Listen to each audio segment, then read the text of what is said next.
Hello everyone, Olga show again with you at Bitcoin conference. This is third day of the conference, May 19th, 2013. We have with us Christian Dumonteta. He is at Foodler company and also speaker at the conference. Hello Christian, how are you today? Good, how are you, Olga? Very good. So you already gave presentation. I did. And also you're helping everybody else to know about merchant and acceptance of Bitcoins at restaurants chains. So would you please tell us more about that? Yes, Foodler accepts Bitcoin for 12,000 restaurants across the United States. We started about a month ago and we've seen great uptick in terms of the amount of Bitcoin-backed orders that we've been processing. As of now, we've processed over 500 orders in the past 4 weeks. And what is that, dollars a month or Bitcoins a month? I'd have to check, but certainly more than 50 Bitcoin. I'd want to double check the exact figures though. Considering that one Bitcoin goes for $123 at current rate right now, a year ago it was about $8. So some doing trading, but some using as a payment, and apparently Bitcoins can be accepted 24 hours, 7 days a week and everywhere. So tell us about those acceptance. Are you charging any fees at the restaurants? No, in fact, we don't charge any fees. We use the Mt. Gox exchange rate. And in fact, we reimburse the customer for their transaction fee. So the Bitcoin network works best when a small transaction fee is applied to the transaction. So we try to encourage customers to pay with Bitcoin. All right. So 12,000 restaurants, are they all in Russia? I mean, sorry, not in Russia. I came from Russia, so we got to America, yes. Not yet. Not yet in Russia, but No. at least in America. Yes, they're all in America. And how did you find customers? Is like waiter come and say, oh, by the way, do you have Bitcoins to pay with? Or how that works? We added a page under so Foodler has a My Account section where people can configure their account, their addresses, credit card details, email address, etc. In there, we added a new section for Bitcoin deposits, and it's just been discovered through our existing customer base.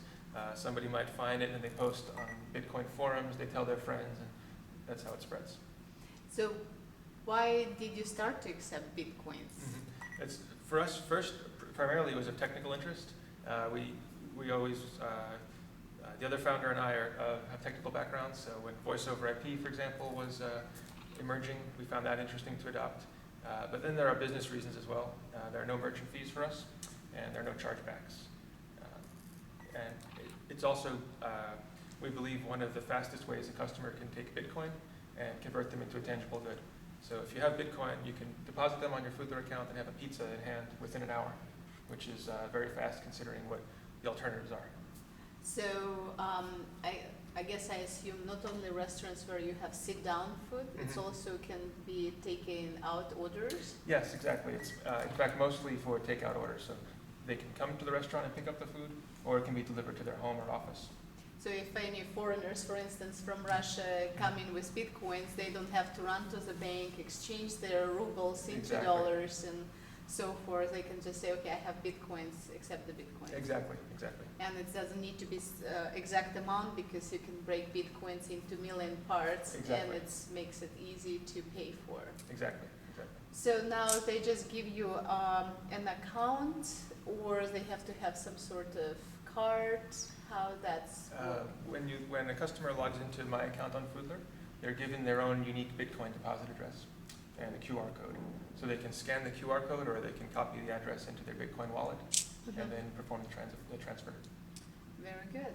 So why do you think it could be a big potential future payment for the food takeout and perhaps eating in the restaurants? Yes, I think Bitcoins. Yeah, I think that the lack of transaction fees really will drive this, because when you consider that many businesses such as ours are very low margin businesses, we operate with a 6% commission. Well, if 2% we have to pay for credit card fees, you can understand that 2% is a huge amount for us. So that is a strong incentive for us, which means we will encourage customers to do it through discounts and rebates and so on. So it makes good business sense. But then credit cards can come after you and say, hey, I'm losing 2% fees. It's a kind of competition, but on the other hand, you have a choice, freedom of choices. That's true. I think forward-looking credit card companies can also use Bitcoin. Perhaps one of these a credit card company can accept Bitcoin as well as Visa and MasterCard, and on the Bitcoin transactions charge less, and they can still make money. All right. So 12,000 restaurants all over the country here in the United States. And how do you find those restaurants? Do they come to you, or? Sometimes, especially in the markets where we have a lot of usage already, then the restaurants will come to us because they know it's a good way to get more orders. But in new markets, they don't know about us yet, so we have a sales team. They can call the restaurants on the phone. Often they'll visit. They'll fly into the city, spend a few weeks there. And now, as a speaker, did you receive a lot of interesting questions you have to? Yes, I think so. The one question I found most interesting was, what sort of incentives would we be interested in providing incentives to customers to use Bitcoin, given that it's good for us? And the answer is yes.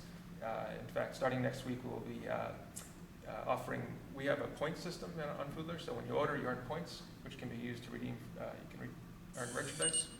And we'll be offering extra points for using Bitcoin. Okay, so would be extra point for every transaction or for every Bitcoin? For every order placed, yeah. All right, so every bit of counts. Yes. I know you can, if you go in ahead with time and maybe future, you probably get more, and then it's kind of always helpful. So what else did you find out as a speaker at Bitcoin conference interesting for you? I think what's interesting is the makeup of the other attendees. So it's a lot of companies trying to facilitate transaction processing for Bitcoin. And I think that's a great challenge, and it will be, clearly given the amount of effort going into it, will be solved quickly. Within a year we'll see that one or more of these companies will do a great job of making it easier for more merchants to accept Bitcoin. When that occurs, then more customers will want to buy into the Bitcoin network, and the network effects will take over. So I think it's really exciting to see the amount of investment occurring in this space. I still didn't understand, like you have a company called Foodler. Yes. And you have 12,000 restaurants. Yes. How long is the company?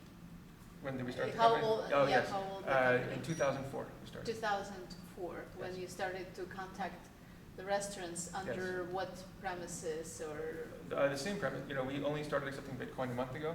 So throughout all of our history, we've accepted, and we continue to accept, more conventional payments, cash and credit cards. So it's been the same idea the entire time. It's grown, of course. We've added new features. Now we have an iPhone app. We're working on an Android app, which will be released soon. Okay. More and more features on the site, but it's really the same idea. So to make it easier on the customers and give them the choices of 12,000 restaurants? Yes, exactly. One feature we're really excited about is called Best Bets. So if you log in let's say Boston, where we have 1,500 restaurants to choose from, that's too many restaurants. Right. So what we do is we have a section on the top of the page that will show up to 18 restaurants that we think are good for you. And it's based on your ordering habits, what cuisines you like, what kind of cost preferences you might have. Some people want inexpensive meals, some people want expensive meals, and other factors as well. But basically there's an algorithm that will help find the best restaurants for each person. So it also works by zip code some sort that you come to? Yeah, exactly. If it's a person who hasn't ordered yet, then we look at what we know, which is the zip code, the type of connection they're using. Is it a home connection, an office connection, time of day? Is it a lunch order or a dinner order? Things like that will help us make recommendations.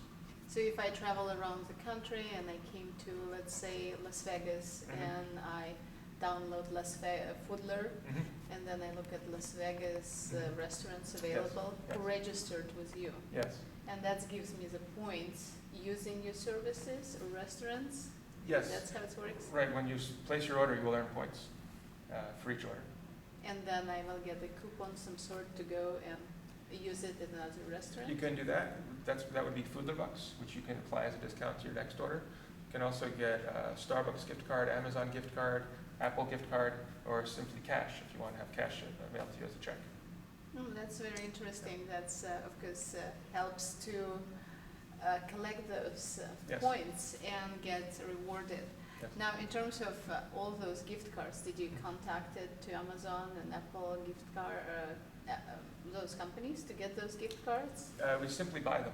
We just purchase the gift cards. Okay, so Yeah. you're not like in collaboration with those companies. You're just buying and rewarding your customers to using your services. Correct. That's very good. So you're always trying to get on top of the technology. Yes. And I know I have been following voice over IP. How did you implement that for your Yes. company? So with the amount of orders we're processing, originally we had staff that would call to work with the restaurants. Maybe the order needed to be retransmitted, maybe it needed to be changed in some way, maybe the customer can't be reached. All of these things were done with people originally. Now we're able to have a voice over IP system that calls the restaurants and is able to provide an automated system for handling almost everything that needs to occur with regards to an order. And the second use of voice over IP is when we do have customer interactions over the phone. It's, as you know, it's far less expensive than a traditional phone. And coming from business perspective, in 2004, did you receive any fundings, or how do you work on base of No, completely self-funded. self-funded? And then when restaurants join your network, I call it network, Sure, right? yeah. Do they have to pay fees or just? So they don't have to pay anything unless we bring them business. What we do is we charge a 6% commission that's based on the food and beverage total that we give them. So if we don't send them any business, they don't have to pay, and all the business we do send them is incremental business for them. Great. So the more customers you bring, then restaurant can pay you 6%, or they wouldn't see the customer. Exactly, yeah. And then you give your choices to the customers. Because I have preference, maybe eat fish today, and then you will find me the restaurants who are best in that city, which makes my life easier. Yes. And I get rewarded too. Exactly. And if I have bitcoins, because I travel all over the world, then I can get those bitcoins without extra transaction fees, which I wouldn't like to have. Exactly. That's very useful. Great. So from your experience, would you wish our listeners and viewers to follow Bitcoin conference and Bitcoin progress in the world as a future payments? Yeah, I think it's a very exciting currency. The lack of transaction fees, some of the characteristics of the network make it very, very powerful, and I think we'll see it take off. And I think right now we're compared to the early days of the internet, when most companies didn't have a website yet, and some did, and that was really exciting for those companies that did. I think we're in the same position now, and once one company starts accepting Bitcoin, then their competitors will have to also accept Bitcoin, and very rapidly you'll see it in widespread use. Very good. So I guess we wish to follow foodler.com, right? Yes. And when you travel around, you get your food through foodler.com chains, and if you have Bitcoins, welcome to use it. And there are chains, 12,000 restaurants all over the United States of America. And never know, that would be our future payments, and we will see it growth. Thank you so much. Olga Show with you, and Christian Dumonteta at Foodler. Thank you.